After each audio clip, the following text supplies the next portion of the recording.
کرم الہی کو آکسیجن سے ماسک لگا تھا۔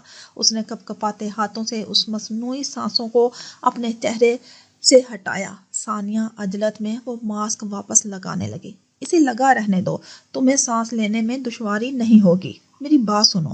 وہ خشک زبان اور خشک پڑتے حلق کے ساتھ ذرا سا بول پاتا تھا۔ یہ لڑکا کون ہے؟ کمرے میں کوئی نہیں تھا، مگر کرم الہی یقیناً شمریز کے بارے میں دریافت کر رہا تھا، یعنی وہ بھی اس کی موجودگی نوٹ کر چکا تھا۔ اتنا بے خبر نہیں تھا۔ جو دوائی لاتا اور حکیم کے ساتھ بولتا۔ وہ بری طرح سے کانپ گیا تھا۔ لفظ ٹوٹے پھوٹے مگر ثانیہ کو مفہوم سمجھا دیتے تھے۔ شمریز ڈاکٹر کے وزٹ کرنے پر کرم الہی کی کنڈیشن کے بارے میں سوال کرتا رہتا تھا۔ وہ ثانیہ سمجھ نہ سکی کہ اس کا کیا تعارف کرائے۔ کوئی اللہ کا بندہ، نیک اولاد۔ کرم الہی نے خود اس کی مشکل آسان کر دی تھی۔ وہ بے بسی سے لپسیے کھڑی رہی۔ کرم الہی کو اپنا مددگار کوئی اللہ کا بندہ اور محسن ہی سمجھ آ سکتا تھا۔